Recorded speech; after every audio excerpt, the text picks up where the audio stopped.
நண்பர்கள் அனைவருக்கும் வணக்கம். ஐபிஎல் மேட்சோட ரிவ்யூ பத்தி பார்க்கலாம்.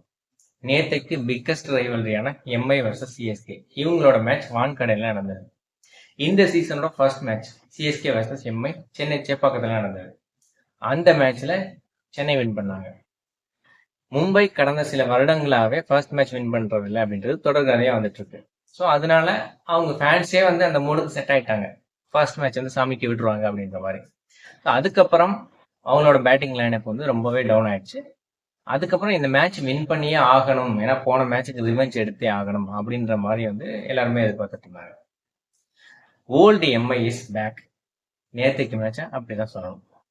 ஏன்னா ஓல்டு எம்ஐ அது எப்படி இருந்தது அப்படின்னா 2008 எம்ஐ முதல் ஆரம்பிக்கும் போது சச்சின் அவர்களோட தலைமையில இருந்தது.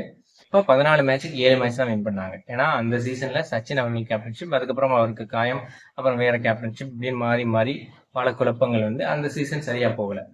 அதுக்கப்புறம் 2009 அந்த சீசன் ரொம்ப ஒர்ஸ்ட்னு சொல்லலாம். 7th பிளேஸ் 8 டீம்ல. 2010 அப்பதான் மும்பை இந்தியன்ஸ் ஒரு பியூர் டாமினன்ஸ் பண்ணுச்சு அப்படின்னு சொல்லலாம். ஏன்னா அந்த வருஷம் 10 மேட்ச் வின் பண்ணாங்க மும்பை இந்தியன்ஸ். அப்பதான் ஷிகர் தவான் டீம்ல இருந்தாரு மும்பை இந்தியன்ஸ்ல. ஃபர்ஸ்ட் ஷிகர் தவான் எம்ஐல தான் இருந்தாரு. அதுக்கப்புறம் தான் வேற டீமுக்கு போனார். ஷிகர் தவான் அண்ட் சச்சின் டெண்டுல்கர் இவங்களோட ஓப்பனிங் அது பல மேட்ச்ல ரொம்ப சூப்பராகவே இருந்ததுன்னு சொல்லலாம். அப்படி ஒரு பியூர் டாமினன்ஸ், ஒரு ஸ்ட்ராங் பேட்டிங் லைனப். அதைத்தான் இப்ப கடப்பாறை பேட்டிங் லைனப் அப்படின்ற மாதிரி சொல்றாங்க. அந்த கடப்பாறை பேட்டிங் லைனப் கடந்த சில வருடங்களா காணாம போயிடுச்சு அப்படின்னு தான் சொல்லணும். ஏன்னா டீம் நிறைய கொலாப்ஸ் ஆயிடுச்சு.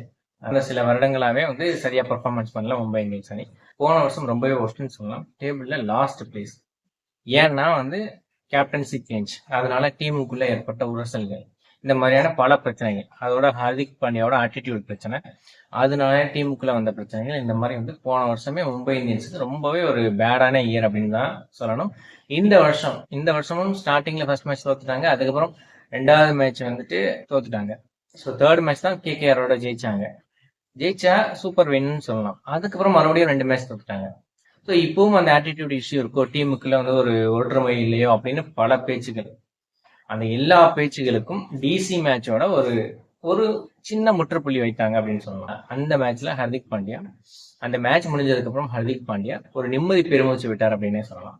நேற்றுக்கு மேட்ச் முடிஞ்சோன்னா ஹர்திக் பாண்டியாவோட அந்த பேசுன்றது, அப்பா நம்மளை எல்லாரும் காப்பாத்திடுவாங்க, யாருக்கும் நம்ம டீமுக்குள்ள பெருசா பிரச்சனை இல்லை, ரோஹித் சர்மா, ஸ்கை, பும்ரா இவங்க எல்லாருமே நம்ம ஜெயிக்கிறதுக்காக தான் விளையாடுறாங்க அப்படின்னு சொல்லிட்டு அவரோட அந்த ஃபேஸ்லயே தெரியுது. ஓகே, நமக்காக டீம்ல எல்லாருமே சப்போர்ட் பண்றாங்க அப்படின்ற ஒரு கான்பிடென்ட், அது புத்துணர்ச்சியாவே முகமலர்ச்சியில தெரியுது. அந்த மாதிரிதான் நேத்து ஹர்திக் பாண்டியாவோட ஃபேஸ் இருந்தது. அது அவர் போஸ்ட் மேட்ச் பிரசன்டேஷன்லயும் சொல்லியிருந்தாரு. Rohit Sharma back to the form வந்துட்டா எதிரணிகள்லாம் அவுட் ஆஃப் த கேம்ல போயிடுவாங்க அப்படின்னு சொல்லிட்டு ஒரு பாயிண்ட் சொன்னாரு. அது உண்மையிலேயே கரெக்டான பாயிண்ட் தான். ஏன்னா ரோஹித் சர்மா கடந்த சில வருடங்களாவே ஐபிஎல் மேட்சஸ்ல சரியா விளையாடுறது இல்லை அப்படின்ற மாதிரி ஒரு குற்றச்சாட்டு வந்தது. போன வருஷம் சிஎஸ்கேயோட ஒரு 100 அடிச்சாரு. அதுக்கப்புறம் பெருசா ஒரு பர்ஃபார்மன்ஸ் கிடையாது. இந்த வருஷமும் ஆரம்பத்துல ஃபர்ஸ்ட் மேட்ச் டக்கு, அதுக்கப்புறம் கொஞ்சம் கொஞ்சமா ரன்ஸ் கூட கூட கூட 11, 12, 18 இந்த மாதிரி ரன்ஸ் கூட கூட கூட அவுட் ஆயிடுறாரு. இப்படிதான் போயிட்டு இருந்துச்சு. லாஸ்ட் மேட்ச் 26 அவுட் ஆயிட்டாரு. ஸோ இந்த மேட்ச் ஆகுது ஒரு 50 ஆச்சும் போடணும் அப்படின்ற மாதிரி நிறைய பேர் எதிர்பார்த்துட்டு இருந்தாங்க. அந்த மாதிரி தான் இன்னைக்கு ரோஹித் சர்மாவோட பேட்டிங் இருந்தது. சரி, ஃபர்ஸ்ட் ஸ்டார்டிங்ல இருந்து பார்த்துருவோம். டாஸ் வின் பண்ண ஹர்திக் பாண்டியா ஃபர்ஸ்ட் பவுலிங் எடுத்தாரு. அதுபடி அவங்க டீம்ல, சென்னை டீம்ல ஆயுஷ் மாத்ரே ஒரு சேஞ்சா கொண்டு வந்திருந்தாங்க. ரஷித் அண்ட் ரச்சின் இவங்க 2 பேரும் ஓப்பனிங் ஆனாங்க. ஸோ அவங்க ஓரளவு ரஷித் அதிரடி ஆட முற்பட்டாரு. ஆனா ரச்சின் அந்த அளவுக்கு ஆடல. ரச்சின்னா அந்த ஒரு T20யோட அந்த ஒரு பெஸ்ட் ஒரு ஃபார்மை அவர் கொடுக்கல என்ன அப்படின்னு தான் சொல்லணும். அவர் ஒரு ஓடிஐ மேட்சஸ் மாதிரியே தான் விளையாண்டுட்டு இருக்காரு T20ல. அதனால அவங்க ரொம்பவே ஸ்ட்ரகிள் ஆனாங்க. ஆயுஷ் மாத்ரே மட்டும்தான் 15 பந்துகள் 32 ரன்கள் அடிச்சு ஒரு ஒரு பெஸ்ட் டெபியூட்னு சொல்லலாம். அந்த மாதிரி தான் ஒரு பெரிய பிளேயர் அப்படின்ற மாதிரி முன்னாடியே நிறைய பேர் பேசிட்டு இருந்தாங்க. அதை நிரூபிக்கிற வரையில ஒரு சூப்பரான ஒரு ஆட்டத்தை கொடுத்தாருன்னு சொல்லலாம். அதுக்கப்புறம் அனுபவ வீரர்களான ஜடேஜா அண்ட் சிவம் துபே இவங்க 2 பேரும் தான் அணியை தூக்கி நிறுத்தினாங்க. 2 பேருமே 50+ அடிச்சாங்க.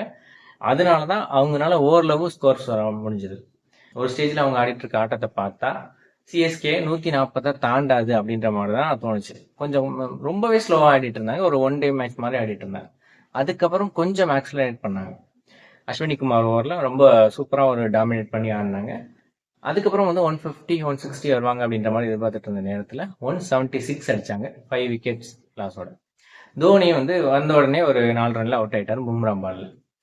ஸோ மும்பை இந்தியன்ஸோட பவுலிங் ரொம்ப சூப்பராக இருந்ததுன்னு நேற்று சொல்லணும். மும்பை இந்தியன்ஸோட பவுலிங் வந்து ரொம்ப டாப் கிளாஸாக இருந்துச்சு நேற்று. ஸோ பும்ரா வந்து 4 ஓவருக்கு 25 ரன் கொடுத்து 2 விக்கெட் எடுத்தார். ஸோ சாண்ட்னர் 3 ஓவர் கொடுத்து 14 ரன் கொடுத்து 1 விக்கெட் எடுத்தார். ஆனால் ஹர்திக் பாண்டியா கிட்ட ஒரு சின்ன ஒரு மிஸ்டேக் இருக்கு. நல்லா போடுற பவுலரை தொடர்ந்து அடுத்தடுத்த ஓவர் போட விடாம ஸோ திடீர்னு வந்து பவுலர்ஸ் வந்து மாத்துறது, அந்த ஒரு மொமெண்டத்தை வந்து கிளாப்ஸ் பண்றது, இந்த மாதிரியான தவறுகள்லாம் பண்ணிட்டு இருந்தாரு.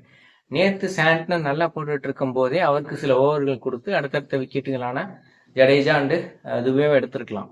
ஆனா அதை விட்டுட்டு பவுலர்ஸை மாத்தி அஸ்வினி குமார்ட்ட கொடுக்குறது, இந்த மாதிரியான மிஸ்டேக் வந்து டாக்டிக்கல் மிஸ்டேக் பண்ணி அவங்களோட ஸ்கோரை வந்து இன்னும் கொஞ்சம் உயர்த்தி விட்டார் அப்படின்னே சொல்லலாம். ஒருவேளை வந்து இந்த மாதிரி பவுலிங் சேஞ்சில் வந்து கரெக்டாக இருந்திருந்தா அவங்க வந்து நேற்று ஒரு 150க்குள்ளே வந்து சுருண்டு இருக்கிறதுக்கான வாய்ப்பு அதிகமாகவே இருந்தது. அதை மிஸ் பண்ணிட்டாரு ஹர்திக் பாண்டியா. ஸோ அதுக்கப்புறம் வந்து 176. ஓகே, இந்த 176 ஓரளவு இப்போ இருக்கிற பேட்டிங் லைனப் வந்து அடிச்சிடும் அப்படின்ற மாதிரி கான்ஃபிடென்ட் மும்பை இந்தியன்ஸ் ஃபேன்ஸ்க்கு வந்துருச்சு. இதுவே வந்து ஃபர்ஸ்ட் மேட்ச் வந்து ஃபர்ஸ்ட் சில மேட்ச்ல வந்து பார்த்த மும்பை இந்தியன்ஸ் ஃபேன்ஸ் வந்து இந்த அளவுக்கு நம்பி இருக்க மாட்டாங்க. ஏன்னா அந்த மாதிரி தான் அவங்களோட அந்த மிடில் ஆர்டர் வந்து சரியா இல்லை, ஓப்பனிங் பார்ட்னர்ஷிப் பேர் வந்து சரியா ஆடலை. ஸோ நிறைய குழப்பங்கள் இருந்தது. மிடில் ஆர்டர் பார்ட்னர்ஷிப் வந்து கொஞ்சம் அப்படியே ஆக்சிடேட் பண்ணுவாங்க, கரெக்டா வந்து ஒரு ஜெயிக்கிற நேரத்துல போயிட்டு அவுட் ஆயிடுவாங்க. இந்த மாதிரியான பல்வேறு குழப்பங்கள் இருந்தது. அதையெல்லாம் டிசி மேட்ச் வந்து ஓரளவு தீர்த்து வச்சது. இந்த match pure dominance of Rohit Sharma அப்படின்னு தான் சொல்லணும். ரோஹித் சர்மா தன் மேல வைக்கப்பட்ட அந்த நெகட்டிவான விமர்சனங்கள்லாம் தக்க பதிலடி கொடுத்திருக்காரு. ரியான் கல்டன் அவர் 24 ரன்கள்ல அவுட் ஆயிட்டாரு. அதுக்கப்புறம் ரோஹித் சர்மா அண்ட் ஸ்கை இவங்க 2 பேரும் வந்து சிஎஸ்கேவை அப்படியே நசுக்கிட்டாங்க அப்படின்னு தான் சொல்லணும். அந்த மாதிரியான ஒரு பியூர் டாமினன்ஸ். அதுலயும் வந்து ஃபுல் ஷாட்ல ரோஹித் சர்மா அடிச்ச அந்த சிக்ஸஸ்லாம் பார்த்துக்கிட்டே இருக்கலாம். அந்த மாதிரியான டாமினன்ஸ். யாரு அஸ்வின் ஓவர் போட்டாலும் சரி, எந்த பவுலர் போட்டாலும் சரி, 10 ரனாலாம் நீ தான் வந்து குட்டி மலிங்காவா அப்படின்ற மாதிரி வந்து அவரோட பாலெல்லாம் அடிச்சதெல்லாம் வேற லெவல்னு சொல்லலாம். அதுலயும் அந்த 10 ரன் ஓவர்ல அந்த 2 6 அப்படியே வந்துட்டு எக்ஸ்ட்ரா கவர் மேல அடிச்ச 6, ஸ்கையோட 6 வந்து ரொம்பவே பியூர் ட்ரீட் டு வாட்ச் அப்படின்னு சொல்லலாம். அப்படிதான் இருந்தது. அதாவது ரொம்ப வருஷத்துக்கு அப்புறம் மும்பை இந்தியன்ஸ் அணி வந்து அந்த கடப்பாறை டீம் அப்படின்னு சொல்லிட்டே இருப்போம்ல, அந்த கடப்பாறை டீமுக்கு ஒரு பர்ஃபெக்ட் டெஃபனிஷனா வந்து நேத்து ஆடுறாங்கன்னு சொன்னோம். அப்படிதான் இருந்தது. இந்த நாள் இவ்வளவு நாள் வரைக்கும் கடப்பாறை டீம் அப்படின்னு சொல்லிட்டு இருக்கோம். பட் அந்த கடப்பாறை டீமுக்கான எக்ஸாக்டான டெஃபனிஷனோட அந்த ஒரு பேட்டிங் லைனப்ல ஆடல. ஏன்னா முன்னாடிலாம் கரெக்டா ஆடுவாங்க. ஒரு 3 விக்கெட்ஸ்ல ஈஸியா வந்து அந்த மேட்ச் வந்து சேஸ் பண்றதா 3 விக்கெட்ஸ்ல சேஸ் பண்ணி முடிப்பாங்க. இல்லையா ஃபர்ஸ்ட் பேட்டிங் பிடிக்கிறாங்களா 180 200 அப்படின்ற மாதிரி அடிப்பாங்க. இப்பதான் 200 வந்து பெரிய ஸ்கோரா இல்ல. அப்போலாம் வந்து 180 பெரிய ஸ்கோர் தான். 170 180 இதெல்லாமே பெரிய ஸ்கோர் தான். 160க்கு மேல அடிச்சாலே ஈஸியா டிஃபெண்ட் பண்ணி ஜெயிச்சிடலாம் அப்படின்ற மாதிரியான மென்டாலிட்டி தான் ஒரு சில வருடங்களுக்கு முன்னாடி வரைக்கும் இருந்தது. இப்பதான் வந்து பேட்ஸ்மேனுக்கு சாதகமா நிறைய ரூல்ஸ் மாற்றப்பட்டு விட்டதோ, பிச்சும் அந்த மாதிரி மாறி விட்டதோ அப்படின்ற மாதிரி நமக்கு நிறைய சந்தேகம் வருது. எல்லா டீமும் வந்து 160 அடிச்சிட்டு இருக்க நேரத்துல 190 200 அடிச்சிட்டு இருந்த மும்பை இந்தியன்ஸ் அணி அதனாலதான் வந்து கடப்பாறை பேட்டிங் லைனப் அப்படின்னு சொல்லிட்டு அழைச்சாங்க. ஏன்னா ஒரு அணி அந்த மாதிரியான பியூர் டாமினன்ஸை கடந்த சில வருடங்களா காட்டல. அதுதான் ரசிகர்களுக்கு மிகப்பெரிய வருத்தமா இருந்தது. அதை நேத்து ரோஹித் சர்மா அண்ட் ஸ்கை இவங்க 2 பேரும் தீர்த்து வச்சிருக்காங்க. ஸோ ரோஹித் சர்மா இந்த மாதிரி அதாவது கிளாஸா ஆடி மேட்சை ஜெயிச்சு கொடுக்கணும் அப்படின்னு தான் எல்லா ரசிகர்களுமே எதிர்பார்க்குறாங்க. இந்திய ரசிகர்களும் சரி, மும்பை ரசிகர்களும் சரி. ஸோ ஆரம்பத்துலேருந்தே ஒரு 40 50 இந்த அளவுக்கு அடிச்சு கொடுத்துட்டு போயிட்டா கூட போதும். 20 30லே அவுட் ஆயிட்டா டீம் வந்து ஸ்ட்ரகிள் ஆயிடுது. ஸோ இதுதான் பிரச்சனையா இருக்கு. அந்த ஓப்பனிங் பார்ட்னர்ஷிப் பேர்ன்றது சிறப்பா இருக்கணும் அப்படின்னு தான் நிறைய மும்பை ரசிகர்கள் எதிர்பார்க்கிறாங்க. அதை நேத்து ரோஹித் சர்மா தீர்த்து வச்சாரு. இனி வர்ற மேட்சுகள்லையும் தீர்த்து வைப்பாரு. இந்த கடப்பாறை பேட்டிங் லைனம் இனி வர்ற மேட்சுகளையும் சிறப்பா செயல்படும் அப்படின்னு சொல்லிட்டு நம்ம நம்புவோம். ஸோ என்னோட இந்த வீடியோ பிடிச்சிருந்துச்சுன்னா லைக் பண்ணுங்க, எல்லாருக்கும் ஷேர் பண்ணுங்க, கிளிக் டு சேனலுக்கு சப்ஸ்கிரைப் பண்ணுங்க. நன்றி, வணக்கம்.